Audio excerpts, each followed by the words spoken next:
Testing. Testing.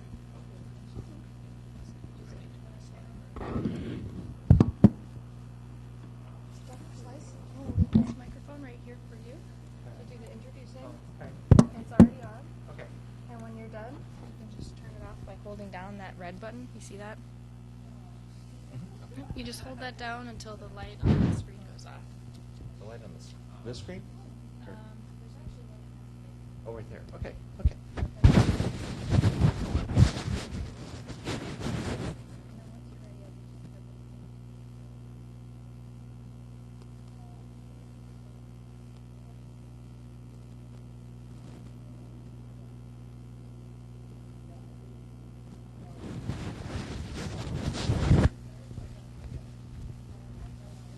Nice tie.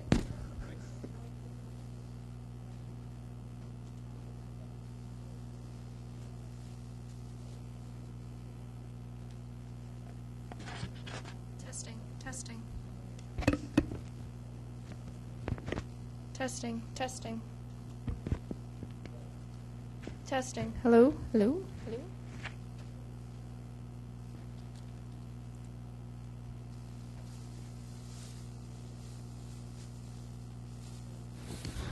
Testing. Testing.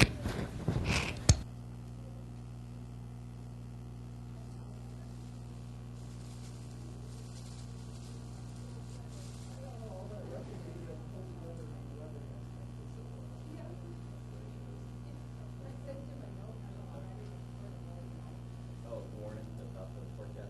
Yeah. I didn't realize that they would cancel so many flights. Oh, right.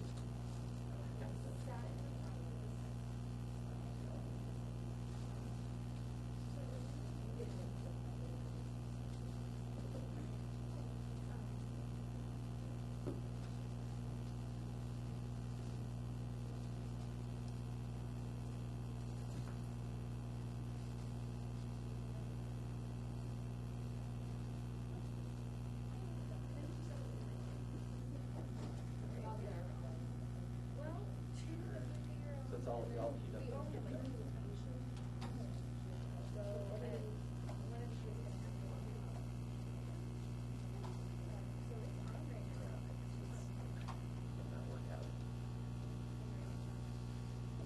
Now it's on. Because I looked my file of copies.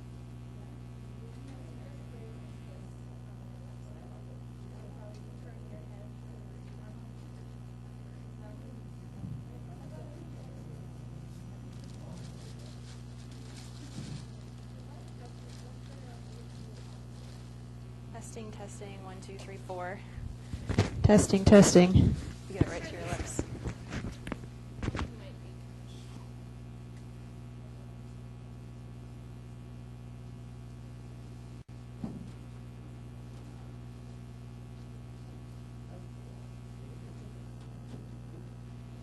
Testing, 1, 2, 3, 4. Yeah, that's better.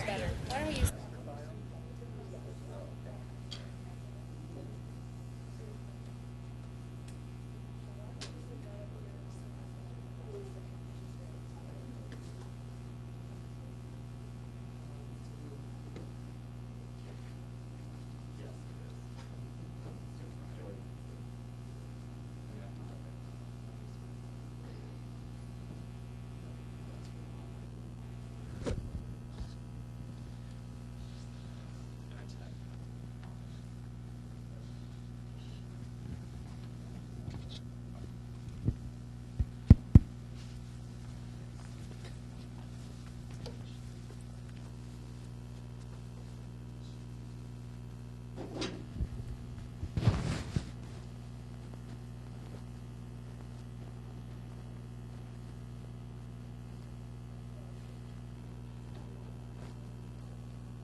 I don't know.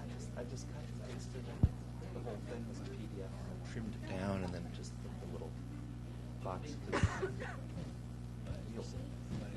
Thank you. I did. I was able to fix the error bars and just put the upgoing ones and not the downgoing ones. You know what I mean? So just really quickly. So when there are two microphones on at the same time, it's liable to make that squeaky noise. So just as soon as you're done talking, make sure to turn it off. Make sure to And turn it off, I okay. told her that she should keep hers on mute until you turn it off. And are you guys? Yes. Oh, hi, I'm here. Hi, too. So we have a camera on the side that is being recorded. And we have a person on the podium. So are any of you big walkers and walkers? No. Any kind of foot? Okay, perfect. And then also with the recording, the only audio that gets recorded is what is sent into the microphone. So if someone asks you a question, just make sure to repeat it into the microphone so that it's on the recording. Does that sound good?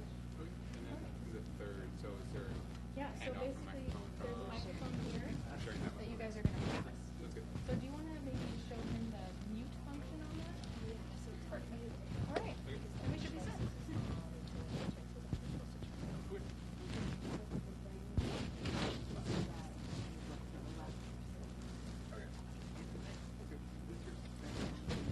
So just that whole FYI, there's our soul in the back.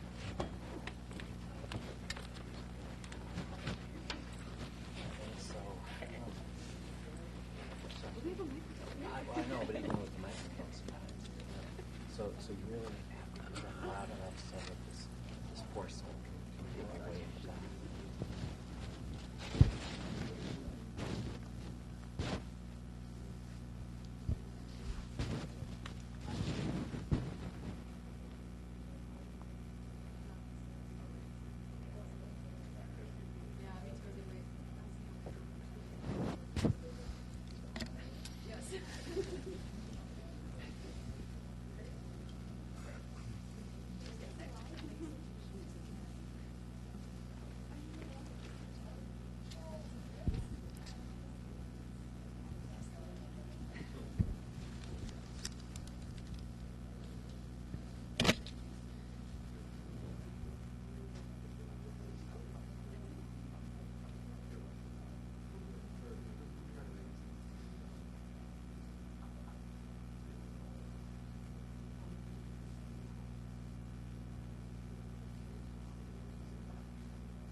There's a light. Yeah. Just press the green button.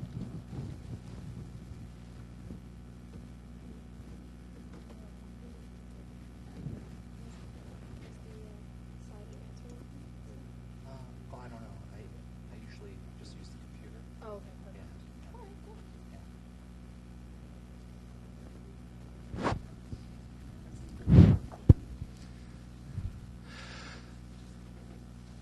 Well, we'll go ahead and get started. Welcome to Pediatric Grand Rounds, and thank you for everyone who braved the cold to make it here this afternoon.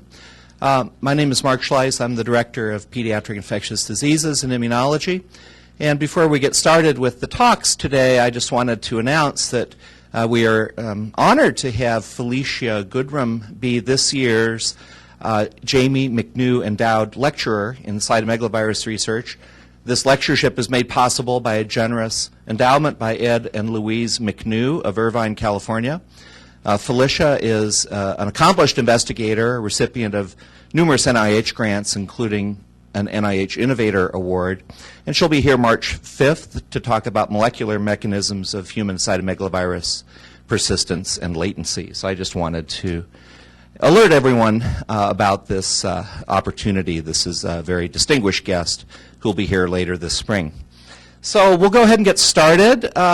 We have had the pleasure of hearing in the last few months from Dr. Shane McAllister, Dr. Puying Iro Tam from our division, and we had a slot now available for infectious diseases, and I thought it would be a great opportunity to hear from our T32 funded fellowship trainees.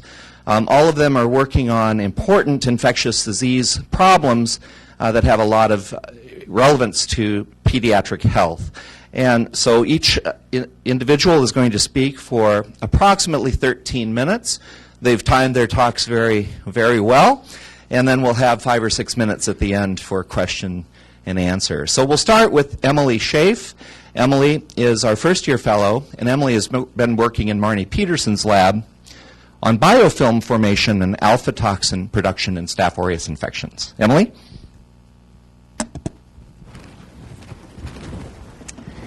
Thank you, Dr. Schleiss. Can everyone hear me? All right, great. So as Dr. Schleiss said, I'm Emily Schaaf, the first-year fellow. For this Grand Rounds talk, I'd like to present the research project I'm just joining onto in the College of Pharmacy in the Peterson lab. And the topic I'm looking at is the role of biofilm formation and alpha toxin in Staph aureus infections. So I'd like to begin with some background information about Staph aureus, biofilms, and alpha toxin. Staph aureus is a very important pathogen across all age groups today, as we all know. It causes a wide range of infections from skin and soft tissue abscesses or deeper wound infections, central line infections, osteomyelitis, bacteremia and endocarditis, toxin-mediated diseases, and pneumonia. The purpose of this slide is to underscore just how important staph infections are. They are quite prevalent. In a paper from 2006, which looked at 3 million clinical isolates, Staph aureus was the most frequently isolated bacteria from inpatients. It's that top line there. And in outpatient, it was second most commonly isolated, right behind E. coli. So Staph is an important pathogen because along with its prevalence, and its ability to develop resistance to antibiotics, Staph bacteria have evolved numerous ways to evade the immune system. It can adhere to and colonize areas, it can secrete a number of toxins and superantigens, and it can form biofilms. Biofilm formation in Staph aureus strains, which are active in causing infection, is what I hope to look into going forward in this research project. Biofilms are aggregates of microorganisms that become enclosed in an extracellular matrix.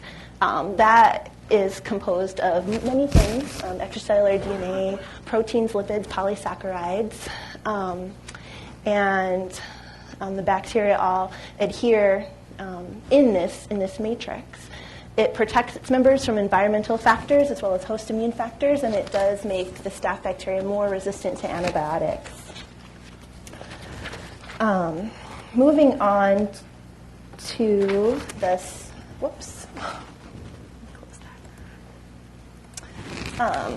moving on to the second part of the research project, I would like to give some background on alpha toxin. Staph aureus secretes multiple toxins and superantigens. One of these toxins is a pore former in cell membranes called alpha toxin or alpha hemolysin, abbreviated HLA.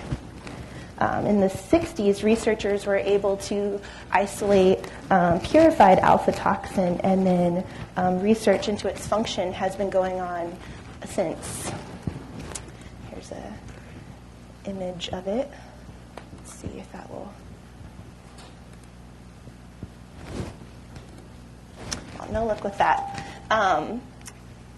This was a little movie just to show kind of when you rotate that image, you can see it forms a transmembrane pore. This heptameric molecule forms a pore through the cell membrane.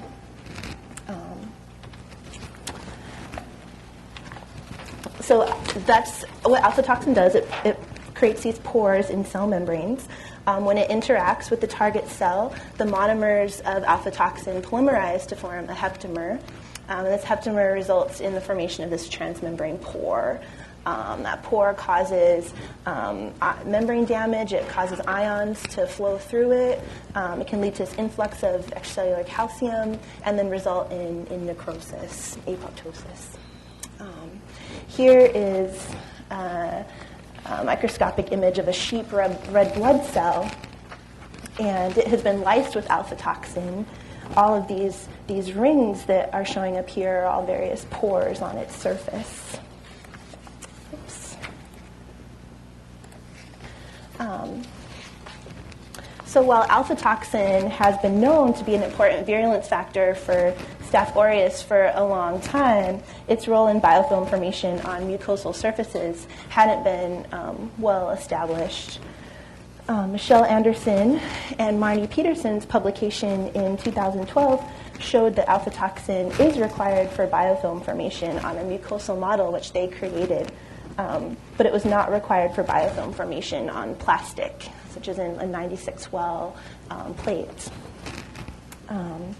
Unlike the plastic plates with nutrient-rich media added, on the pig vaginal mucosa in this model, nutrients are more scarce and bacteria could be more subject to some residual immune defenses, making it more comparatively harsh, which could be more similar to the environment in the human body. So it had not been described in the literature before and was very exciting. So in their 2012 paper, they observed that the known high alpha toxin producing strain, this is MNPE is what that's called, with the HLA gene intact, formed a very robust biofilm seen here. This is 24 hours, 48 hours, and 72 hours. So all this green is all biofilm on the pig vaginal mucosa. But the two Staph strains that lacked the alpha toxin gene, both of these, at 24, 48, 72 hours did not form the biofilm. All of these green cells that you see are all live cells with intact membranes, and these red cells that you see are cells that have holes in their cell membranes. Essentially, you can consider them as dead, like red is dead. So what that showed was that alpha toxin was needed for biofilm formation in this model. And then even more interesting in their paper was that they looked at this MNPE strain, which had its alpha toxin gene deleted right here, HLA knockout, abbreviated HLA-KO, and they saw no biofilm formation right here. You just see green epithelial cells and free bacteria, but not this thick biofilm. And then, in an exciting part of the experiment, the alpha toxin was added back in either before or after infection, and it did restore that biofilm phenotype there.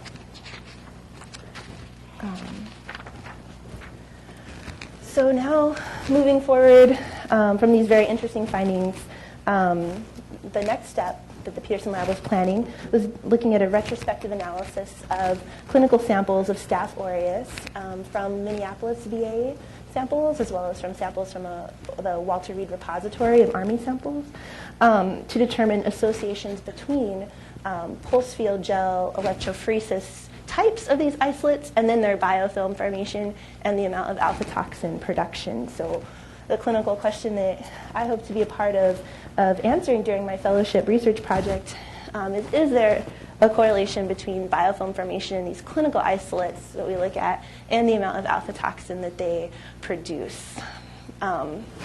So based on what we know from Michelle Marnie's research is that we hypothesize that these high producers of alpha toxin will be high biofilm formers, and that likely strains that form biofilm will be present in a lot of the wound isolates. The arm of the project that I've been working on so far in my first weeks in lab is this biofilm formation arm, in terms of infecting using this model and then looking for biofilm formation. So, there it is. So to do this analysis, we used an ex vivo model of pig vaginal epithelial cell mucosa, which is a stratified squamous epithelium, which the Peterson lab developed. The histological, physiological makeup of the pig vaginal mucosa is similar to human vaginal mucosa, so it does make it a good model. So what we do, we make these explants with a 5 millimeter punch from the pig vaginal tissue and then trim them down so that we just have a little bit below this epithelial layer. They're then placed in sterile well plates with media below the inserts. They're infected with a small amount of, a standard amount of Staph bacteria, and then incubated for 72 hours. The explants are then stained with a live dead stain that labels both the bacteria and epithelial cells.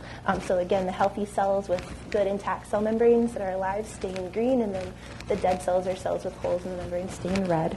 And then the stained explants are then looked at with confocal scanning microscopy, and we evaluate them for cytotoxicity of epithelial cells as well as biofilm formation. So most of what I had presented had been background, just since kind of early in the project, but since starting in the lab this year, I've looked at 16 of the isolates, MSSA and MRSA, from clinical isolates from the VA that we had received. And, let's see here. Yeah, so far what we see, this is our positive control, the MNPE, and this might not be displaying quite as well, but all this here and below it is kind of a thick spreading biofilm. And then these are some of the various clinical isolates. So all of them formed some biofilm, and the majority of them did form kind of more thick biofilm. Some of them were less, like this one, MSSA1, and it was more patchy. So just looked at a few of the isolates so far, but we're seeing that there is some variation between isolates in the amount of biofilm formed by these various clinical strains. And the second arm of this project is kind of correlating with alpha toxin production, and we have an excellent undergraduate in our lab that has run some Western blots, which I have not yet done myself. But so when we're working on kind of going through these lists and assessing all these strains for the level of this alpha toxin production, what we've done so far, we've seen that all the clinical strains we've looked at have produced some amount of alpha toxin when we look at it on a Western blot. And this is our method for an early comparison of just getting an idea about this.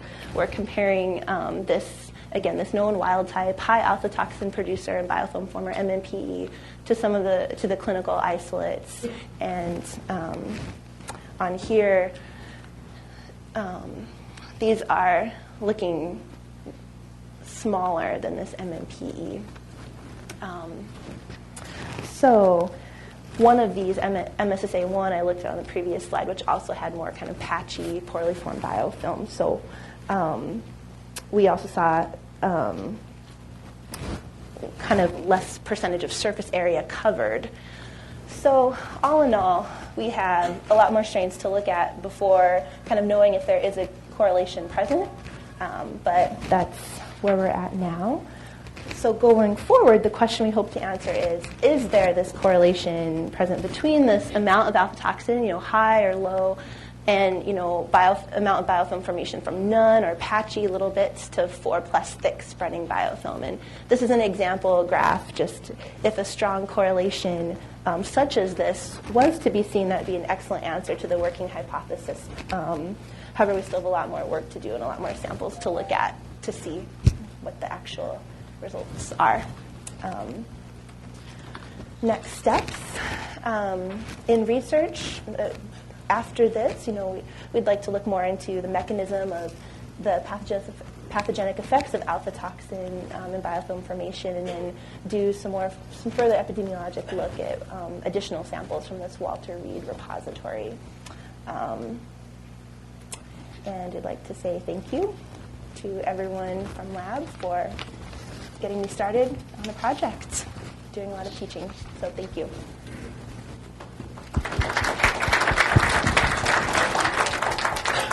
Thank you, Emily. I'll let you go ahead and transfer the microphone while I introduce our next speaker. Our next speaker is going to be Beth Swanson, a second-year fellow. And Beth has been working on a project related to congenital transmission of cytomegalovirus in an animal model and whether or not that can be prevented by a novel vaccine strategy. So, Beth, I'll go ahead and let you get started. Thank you, Dr. Schleiss.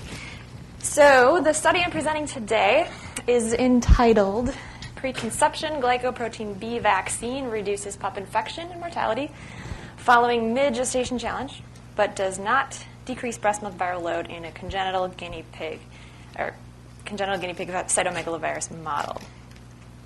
So I'm going to be giving you a background on CMV infection, viral structure in vaccines, as well as vaccine testing methods, including the antigen targets for CMV vaccines, the delivery systems, particularly MVA or modified vaccinia Ankara, vector delivery system, as this is the method that was used in my study. Then I'll go over the study itself, the objective, design, results, conclusions, and future directions. So why is CMV vaccine research important? Vaccination against CMV is a major health priority. It's been given level 1 priority by the Institute of Medicine. And as you all know, CMV can lead to serious disease in stem cell and solid organ transplant patients, HIV patients, pregnant women, neonates, both in congenitally transmitted CMV disease and acquired in the premature infants. As you know, congenital CMV can cause significant permanent morbidity in infancy and childhood, including sensory neural hearing loss, cerebral palsy, and mental retardation. In fact, more children suffer from long-term neurologic sequelae from congenital CMV infection than from Down syndrome or fetal alcohol syndrome.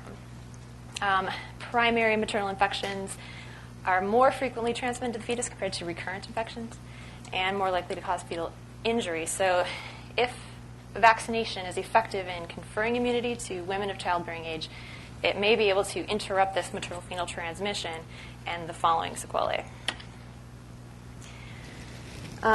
With testing CMV vaccines, it's important to point out that CMV is species-specific, and so it's problematic to perform preclinical studies of human CMV vaccines in animals. There are several species-specific CMVs that have been characterized and developed in models of pathogenesis and vaccine-mediated protection against disease, and some of these animal models are murine, guinea pig, rhesus macaques. Mouse vaccine studies with mouse CMV have shown to induce immune responses that protect against disease after mouse CMV challenge, but this model can't be used in assessing prevention of congenital infection because mouse CMV cannot cause in utero infection. Guinea pig CMV, on the other hand, is transmitted transplacentally, and so it can result in fetal disease, and that makes this a useful model to study for congenital vaccine studies. So now looking at the antigen targets for CMV vaccines, we know that the tegument phosphoproteins and the envelope glycoproteins are important in cell-mediated and humoral immunity, respectively, with PP65 of the tegument layer being a strong inducer of cell-mediated response and GB for a strong humoral response. I'm going to show you the viral structure on the next slide. So the PP65 tegument protein is 65 kilodalton phosphoprotein. It does induce a T-cell response to infection. Support for the role of this protein against human CMV disease comes from adoptive studies, transfer studies in hematopoietic stem cell transplantation patients, in which passive administration of the PP65 specific CD8 cells reduce the risk of human CMV disease in those patients. The glycoproteins of the viral envelope allow entry into the host cell. For example, GB plays an important role in entry to fibroblasts, and GH comes in a pentamer complex, and that allows entry into endothelial, epithelial, and myeloid cells. And then these induce humoral immunity, with GB being the most important, potent inducer of these. And we predicted that combining PP65 vaccine with glycoprotein B would allow for synergistic immune response. So here is the viral structure of CMV, which is a herpes virus. So you can see the double-stranded DNA is surrounded by an icosahedral capsid. The tegument protein layer is next, and this includes the PP65 in the tegument layer. And then next, the lipid bilayer envelope surrounds everything, and that contains the GB glycoprotein I've labeled here.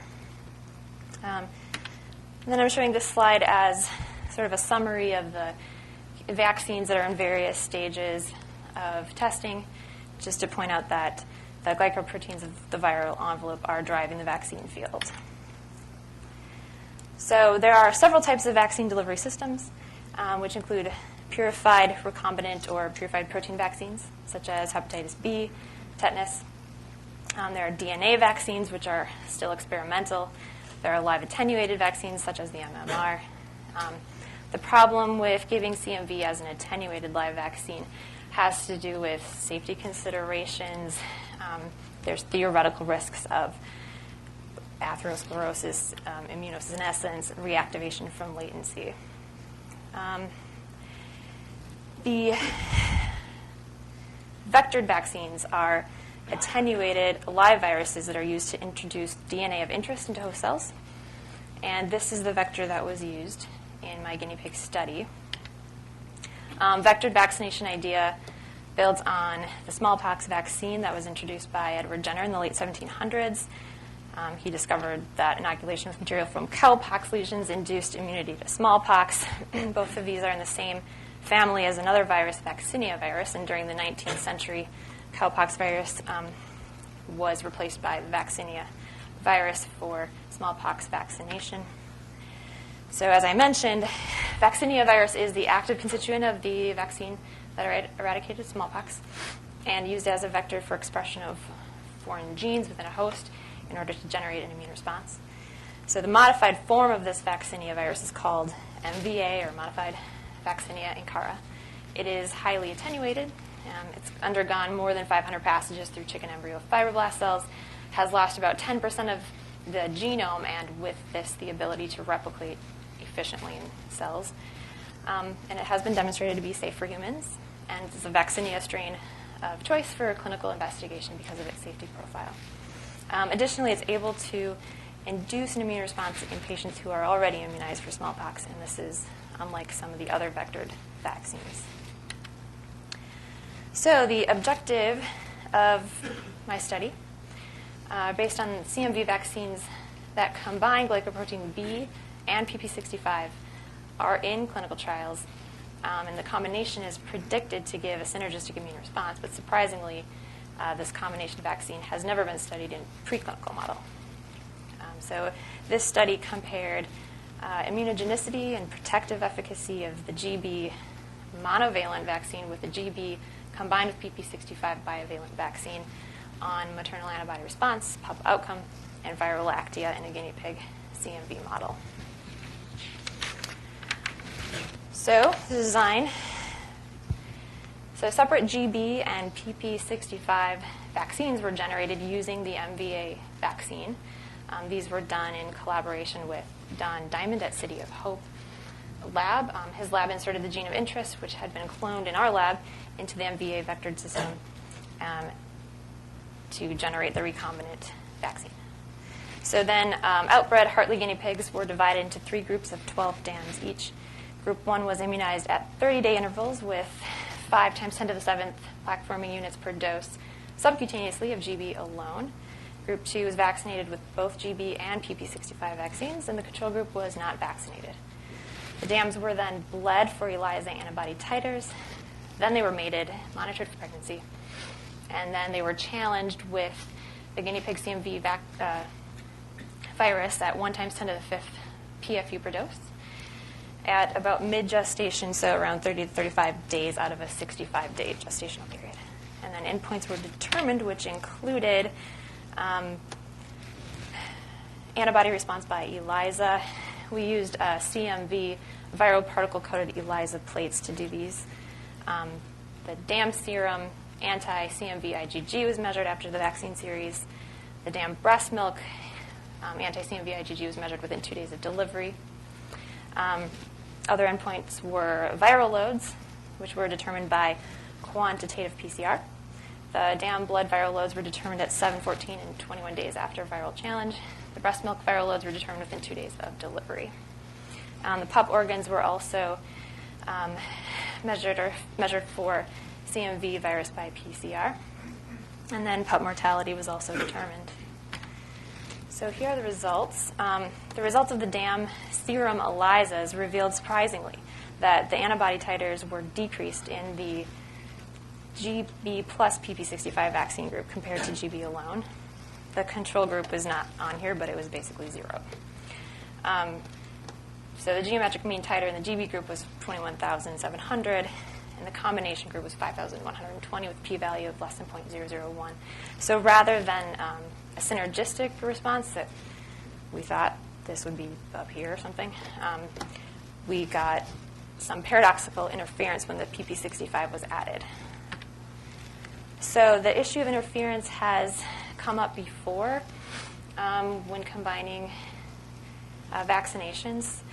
For example, Hib titers were reduced when Hib vaccine was combined with DTaP. Also, the early polio vaccines showed interference with addition of DTP.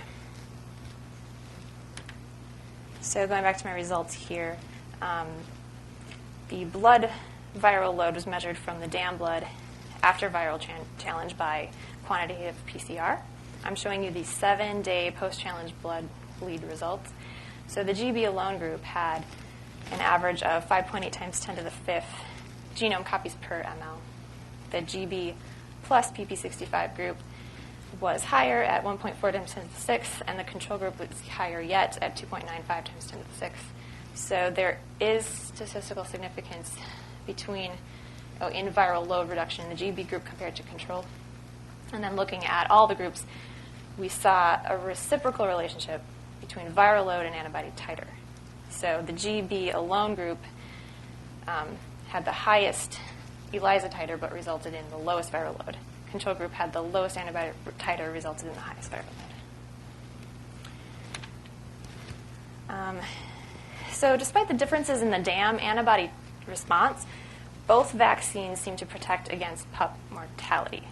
So there was a lot of deaths in the control group, 78%, whereas in the GB group alone, there were only 7% death or mortality rate, and in the combination group, 4% mortality rate.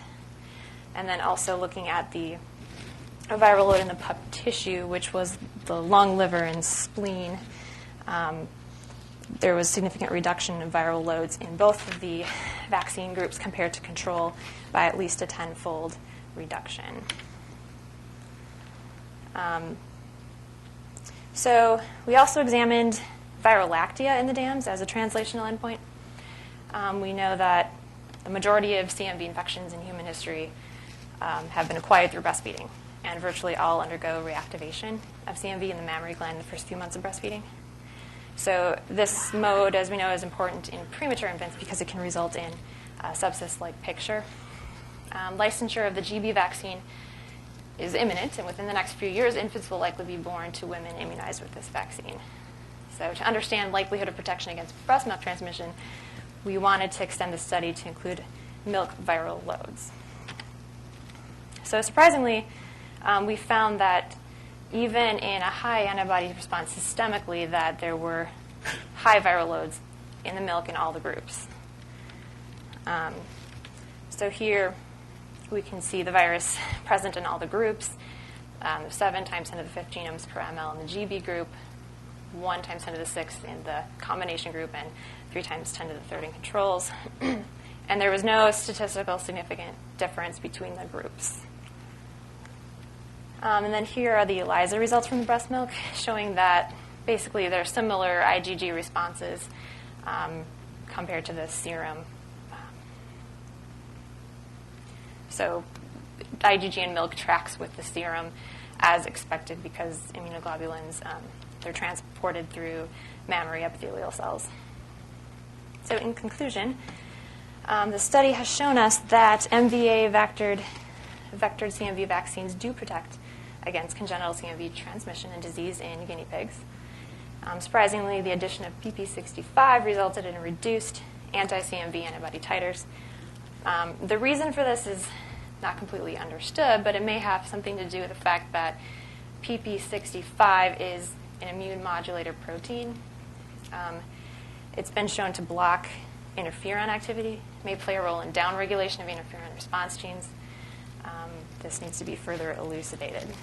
So we also found that vaccine-induced antibody did not protect against virolactia. And so these observations have implications for including the PP65 in multivalent CMV vaccines and also for breast milk-mediated transmission in vaccines.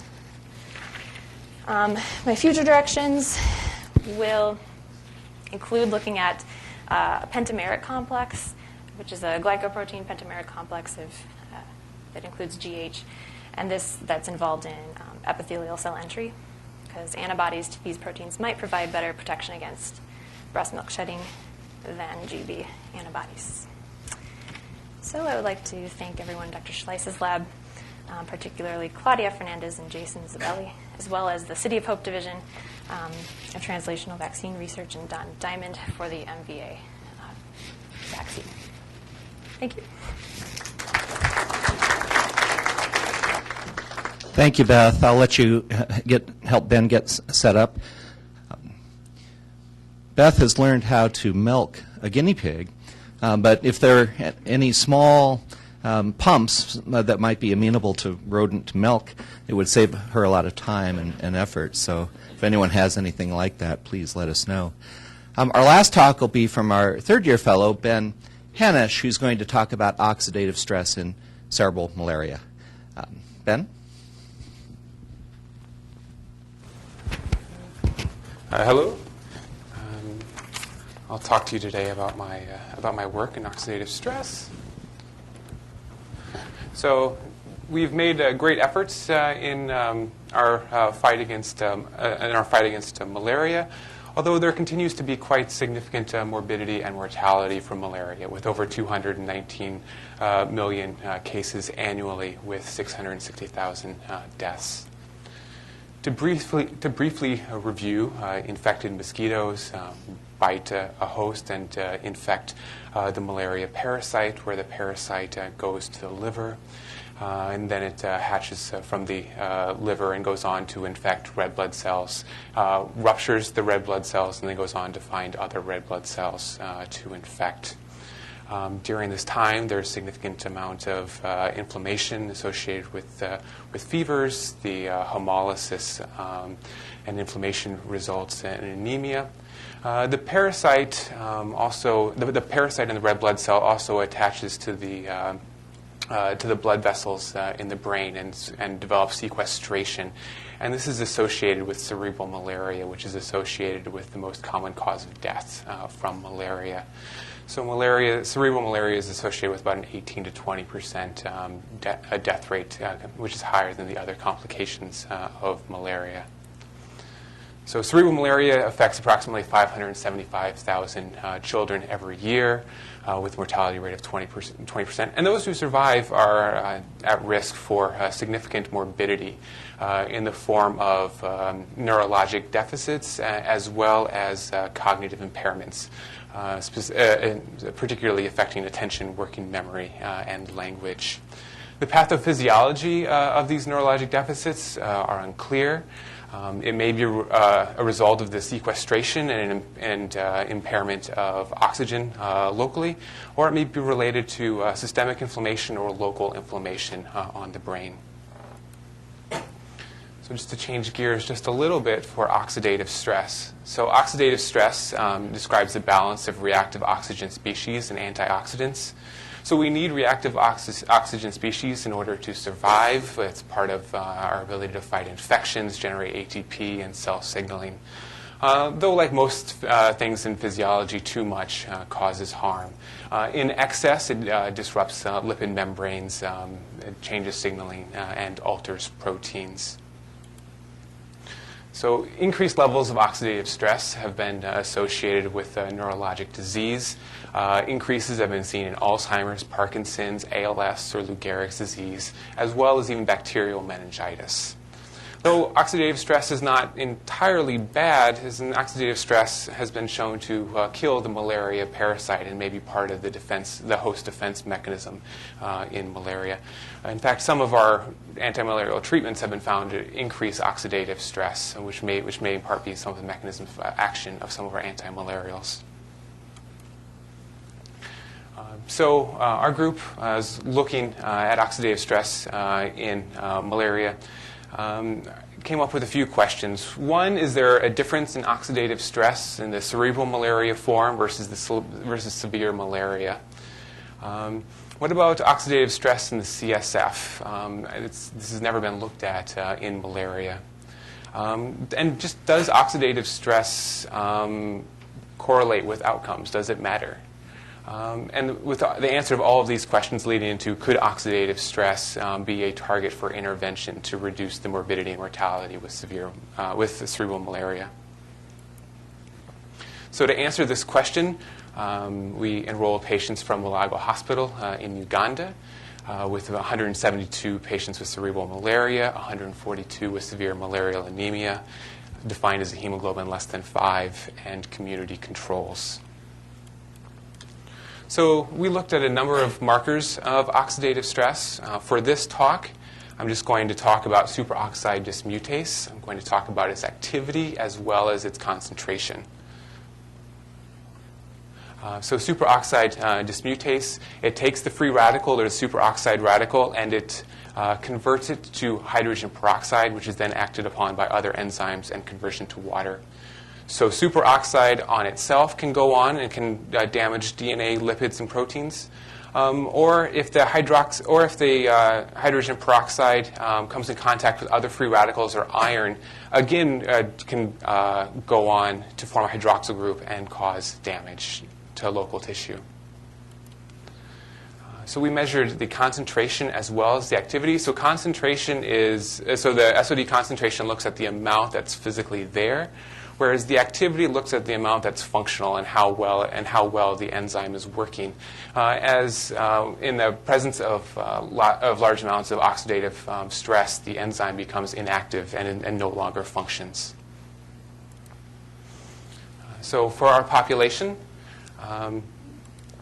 our care population characteristics were notable for a lower hemoglobin in our severe malarial anemia group compared to our cerebral malaria group, as well as a significantly lower platelet count in the cerebral malaria group. Interestingly, the parasite density between the two groups was equal, and this has been found in other studies as well. So in regards to plasma SOD concentration, we found that increased concentration of the SOD enzyme was associated with cerebral malaria, although it was not increased in cerebral malaria anemia or community controls. And then looking at function, we saw that the function was reduced in both cerebral malaria and the severe malarial anemia compared to controls.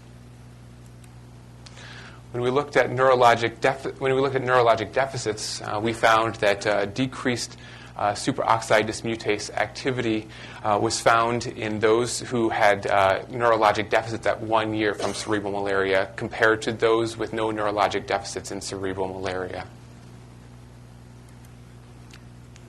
And we also found, and when looking at those who died, we found increased SOD concentration in those with cerebral malaria who died, and reduced activity in those who died from cerebral malaria.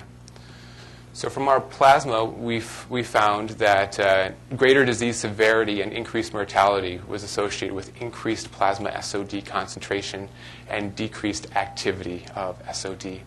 And that low SOD activity was associated with neurologic deficits at 1 year, although these levels did not correlate with the number of seizures or duration of coma. So then we went on to look at the CSF of the patients with cerebral malaria and found that they actually had increased levels of superoxide dismutase activity. And those with the highest levels of SOD activity had the worst disease, with a positive correlation with the number of seizures as well as the duration of coma. So a disconnect, the exact opposite of what we had seen in the plasma. And those levels inversely correlated. So those with low SOD activity in the plasma were found to have increased SOD activity in the CSF.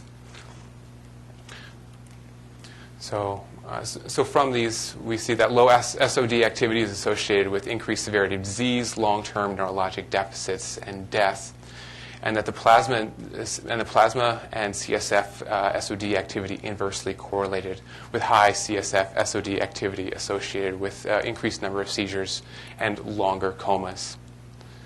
So this raised a number of questions for us. One, this is correlation. Is SOD activity contributing to the severity of the disease and the worst outcomes, or is this merely a marker for another process that's going on that's causing the increased severity of disease?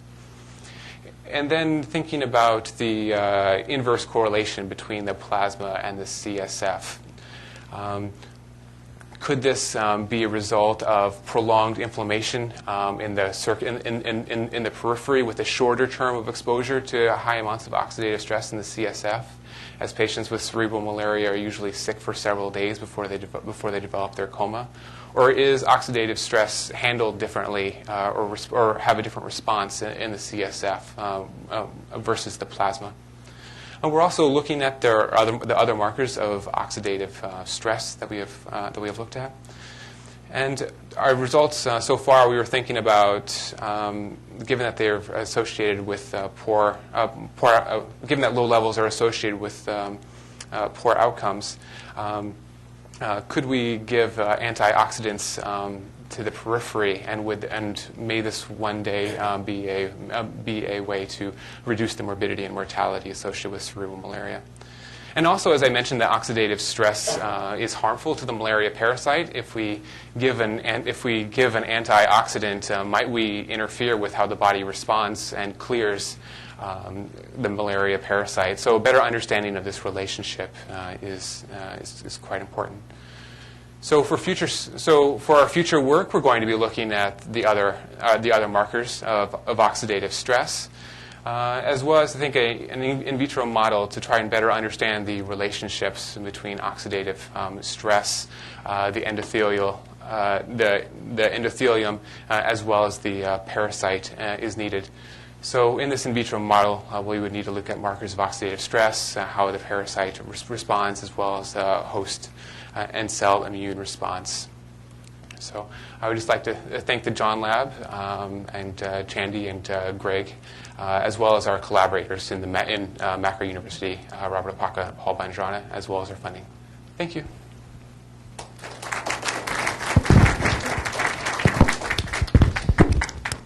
Nice job, Ben. So I'll invite all three of you to come up. We have a couple minutes for questions and answers. I'll go ahead and start. Emily, could I ask you maybe to comment a little bit further about alpha toxin and the impact of the information for the clinician, knowing that you have a patient, for example, who might be colonized with a strain that's an alpha toxin producer. Could you envision any interventions or translational applications for where your work might go? So one future direction that could be possible with this, there is an alpha toxin antibody, and we're working on kind of future experiments with that in the lab. But it is potential, such as if there's maybe I can imagine a situation like with a wound infection or something with staph, and it's a chronic infection. We suspect maybe it's forming biofilm. That if we have evidence that this if we block alpha toxin, that will disrupt a biofilm, then perhaps that could be one clinical application, just in terms of then making that infection easier to treat, allowing for maybe better antibiotic killing of the bacteria. So perhaps future use with an antibody to alpha toxin would be one clinical application going forward. questions? Shane. Regarding the biofilm, what's known, I think, about infections with toxin and biofilm formation? Is it just that the cells are secreting the what's out of that? That is forming the biofilm itself, or the bacteria metabolizing that and producing the biofilm matrix? Oh, so how is the matrix formed, or? Connection between alpha toxin and exploding cells. Well, I don't think that is known exactly. Michelle, do you know if that's known? Yeah, it's definitely not known. It's their work was in 2000. That was kind of the first link where it was showing that in this model we need alpha toxin because past experiments when it was just in plastic, just on the well, then it was indispensable whether or not there was alpha toxin. So I don't know really how it's done, but that would be great to know how it actually does it. Jandy. So back in your research, I was struck by the disconnect between, so you saw that the vaccine with two antigens produced less antibodies to, like, for the field one, that's what it was. And yet, in terms of the outcomes, the mice, in terms of outcomes, the mice who received the double vaccine did as well as the mice who received one.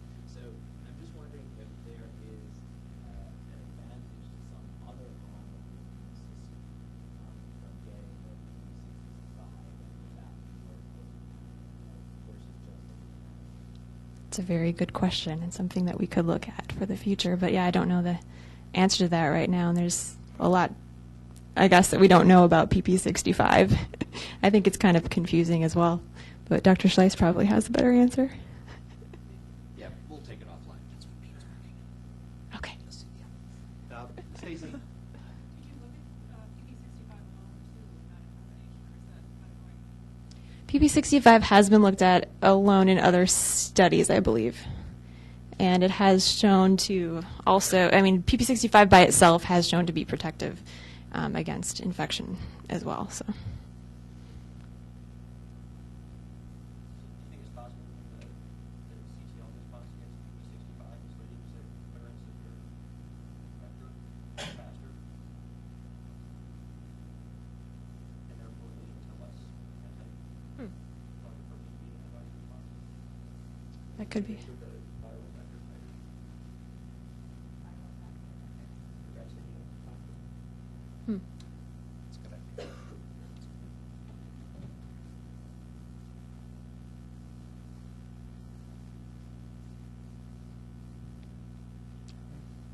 Other questions? If not, thank you everybody for coming and have a good afternoon.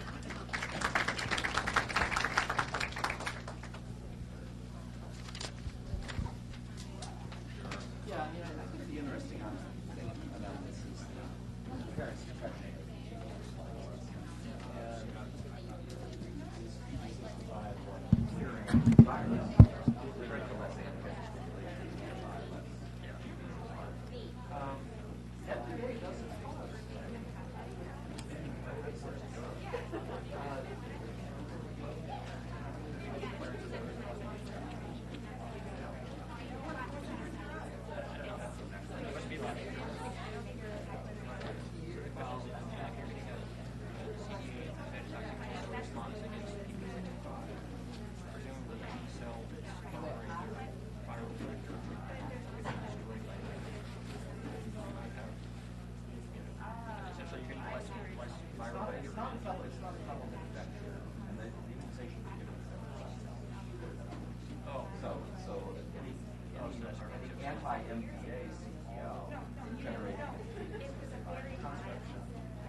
love to measure it. That's your protocol ready. I have slides. Well, that's it would be interesting to see how vaccines presented.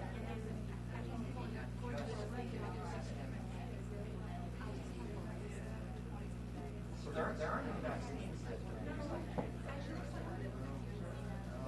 No, I think the older women assume that's been looked at. Yeah. So that, anyway, there may be some precedent there just as to how it may have a good antigen presenting it not only systemic but also yes, that is that's it. No, not by good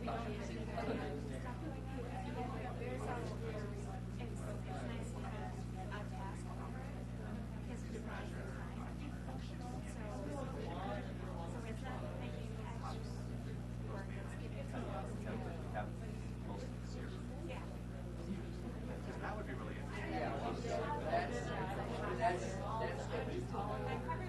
It's hard to get blood from it. Yeah. Because the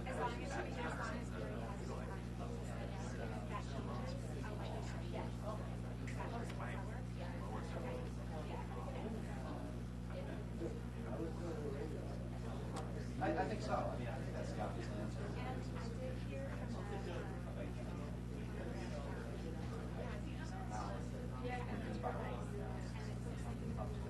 so the issue, right? So that's the issue.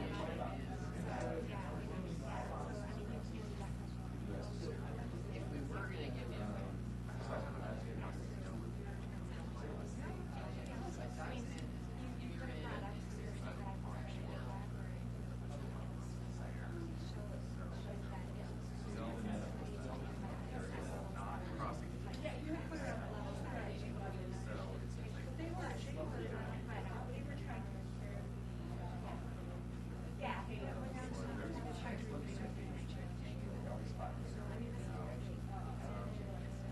It's surprising though.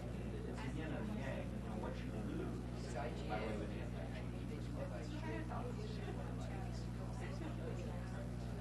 so the true protection. One hypothesize perhaps that there would have been protection in the maternal department, even with lower antigens, but there wasn't. So in the first pregnancy, so with the combination vaccine, it's not first pregnancy attack again.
I thought I was 30 was off.